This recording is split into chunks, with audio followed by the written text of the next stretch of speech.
Thank you very much. Thank you, Robert. I want to thank all of you who've come back so early after the break and given up your opportunity to network, because we know how important networking is. But it's important that you are here right now. And because you are here now, I've got a question for you, just because you're here. Are you here now, today? Have you given up your valuable time to be here at this wonderful event so that you can improve the revenue of your company, whether it's small, medium, whether it's non-profit, whether you want to increase the productivity of your organisation, if you want to grow the organisation, whether it's small, large, medium? If that's a yes, please raise your hand. Well, this is really good. There's some people not quite so sure. If you raise your hand, then I know you're here for the right reasons. So let me give you, in the short time that I have available, some keys to improving what's really important for you to achieve that. So just a few years ago here in Dubai, I began coaching the executive, and I asked him to tell me what growth he wanted to achieve for his company. And he told me, in the next 12 months, this is what I want to achieve. And I then said, so how are you going to do it? And he said, I'll do my best. I said, that's what you tell your mother. I'm not your mother. Some people will be saying, well, we need strategy. Yeah, strategy is important. But as some of us know, culture eats strategy for breakfast. So I want to talk to you about culture and one important element of that, which is leadership. Now, these days we use leadership a lot. We say we need leadership. But quite often we don't understand what we really mean by leadership. But let's take that overall. Leadership is what we need. Consistently, surveys show that over 70% of companies indicate their number one need is leadership. This, by the way, one comes from the Boston Consulting Group. 71% of companies say they need leadership. In the GCC, in fact, that figure is high. It's getting closer to 80%. Someone you may have heard of or may know, also running an SME, Elaine Bajani, CEO of Majid Entertainment, last year said, if you look at the business community today, the amount of investment in leadership is going down, not up. Yet the biggest issue we are facing is leadership, not technical skills. So, what is important? It is people that give you the results. And yet we say, sometimes we say, people are your greatest asset. Have we heard that? We heard that this morning. I'm actually going to challenge that. Some of you may have read the book by Jim Collins, Good to Great. In that, he says, your people are not your greatest asset. Having the right people is your greatest asset. I say developing your people for them to become your greatest asset. That's what's important. So I want to give you, in the short time that I have available, information about a 10-year study that was conducted in the United States with 271 companies. Now, these 270 companies were divided into two categories. The first was companies that were indulging in what we call transformational leadership. Strong transformational leadership. Now, I'm going to define that in a moment, as I'm going to define the other one, which is transactional leadership. So, in a 10-year period, what do you think the percentage of growth in revenue, gross revenue, was in 10 years? Give me a number. 10 years increase, it is an increase, in gross revenue over 10 years with companies who are demonstrating strong transformational leadership. Give me a number.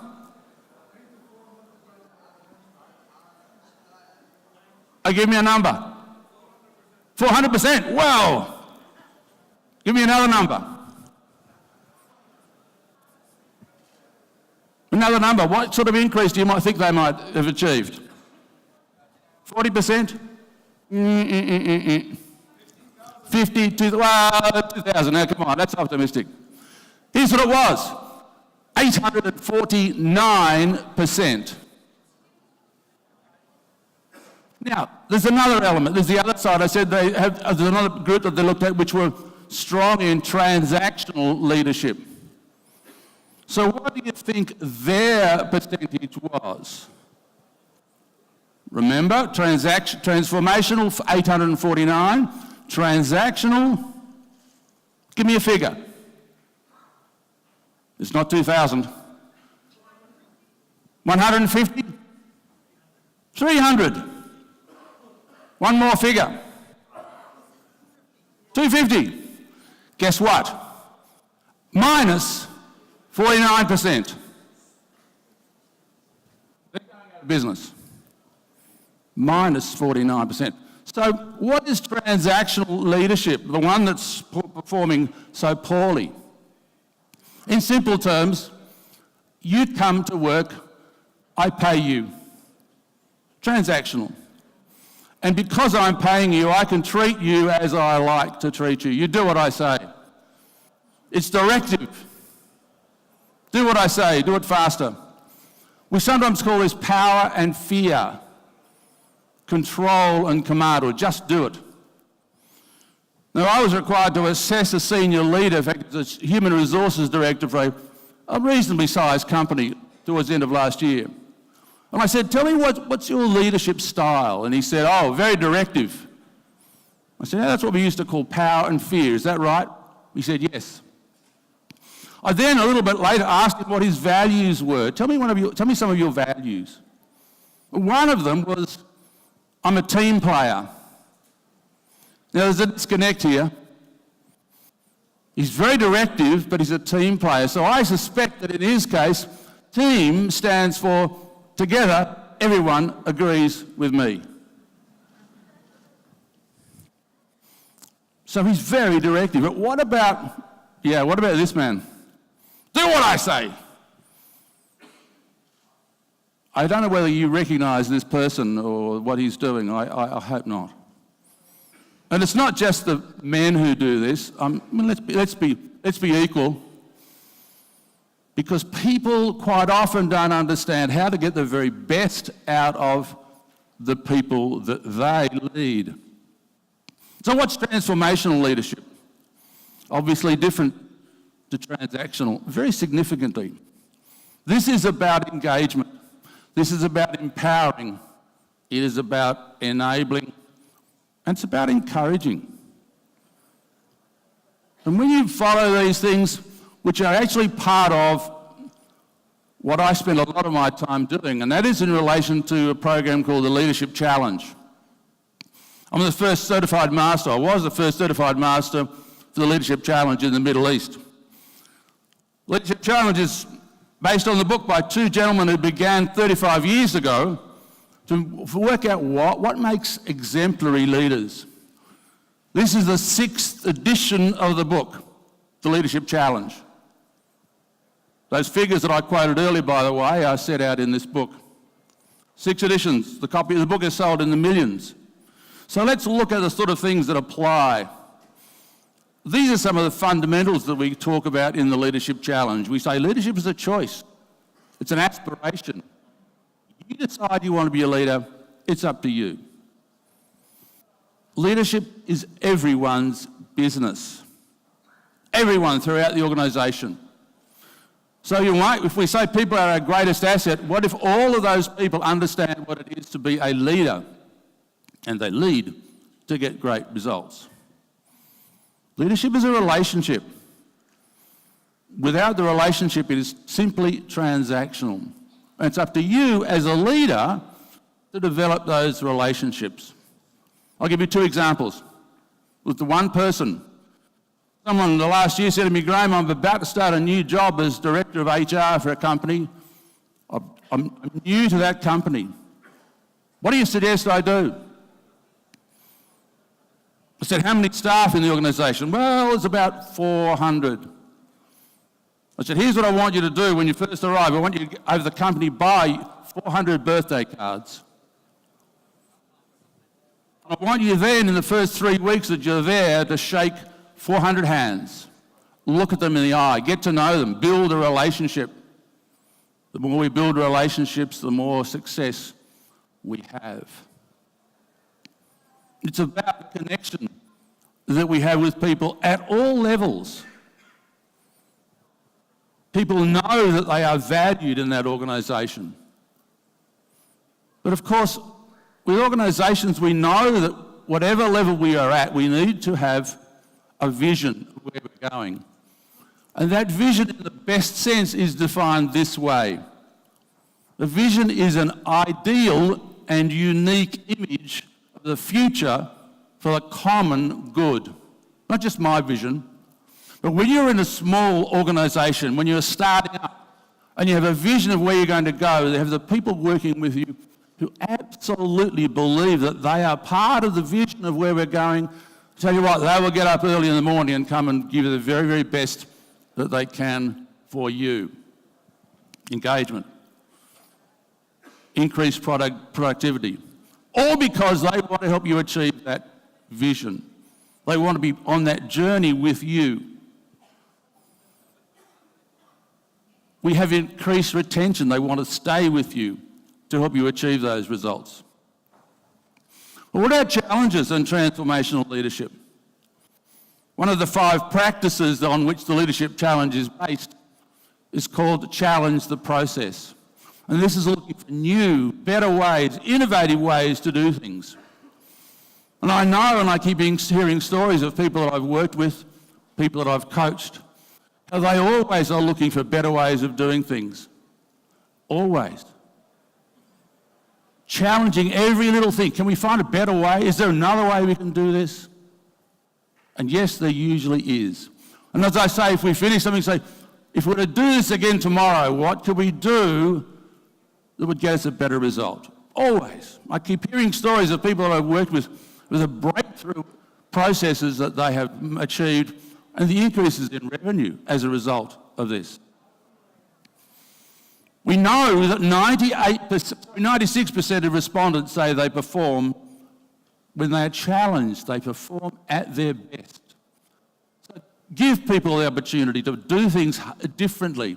Encourage them to find better ways of doing things and give them challenges, not overwhelming them, giving them support with the challenges that you give them.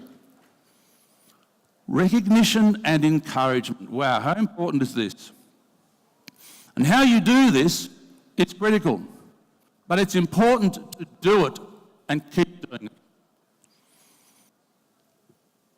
98%, yes, 98% of people say they perform at their best when they're given encouragement. No, people know when they're doing a good job. You don't need to tell them. Mother Teresa, I'm sure most of you or many of you remember Mother Teresa, who was supporting the poor in Calcutta for all those years, feeding the poor as well as providing hospitals and education. Mother Teresa said, there is more hunger in this world for love and appreciation than there is for bread. And it doesn't have to be, when the encouragement is there, it doesn't have to be giving them a bonus. I say, giving them a bonus is fine, but how long does that effect last? Give someone 100, 500 dirhams, 1,000, how long does that last? Well, probably until the money's spent. But touch their hearts, and that recognition, which is meaningful and genuine, will last so long. Let me give you a quick example. Some 4 years ago, I returned to the country of my birth. And soon after I arrived, I happened by chance to meet 2 gentlemen who used to work for me quite some years ago. And very soon after the conversation started, one of them said, Graham, I still have the memos. For those of the millennials in the room, that's a hard copy, right? A note, memos, plural, that you sent to me, giving me encouragement, complimenting me, praising me, giving me recognition for what I had done. I still have them. Wow, I said, thank you so much for sharing that with me. But the gift that he gave me didn't hit me until the next day. You see, did I remember sending those memos to him? No, I didn't. If I've sent them to him, would I have sent them to others? Most likely. But here's the real kicker, if you like. What I had done in sending those was around 30 years ago. I was 10 at the time. So all of that time, 30 years ago, he has remembered what I had done for him, what I had said to him. And as I say, be aware of the footprints that you leave in the sand, the impact that you have on others when you encourage them positively. Here's what I will leave you with. What you do as leaders will bring out the best in the people that you lead. I want you to do one thing for me. From now, every day, every day, because this is what leadership is. It's a behaviour that you do all the time. Here's one thing I want you to do. When you're travelling to the office in the morning, however you're travelling, I want you to ask yourself this question. What can I do today to be a better leader than I was yesterday? Leadership requires ongoing work, ongoing learning and development. And I guarantee you will increase your revenue, you will increase your profits, you will increase productivity. Because no great leader has achieved anything by him or herself. It's with the people that you lead that you will get great results. It's been my pleasure to be here with you this morning. I hope you enjoy the rest of the conference, but please remember every day, what can you do to be a better leader than you were yesterday? Thank you very much. Thank you.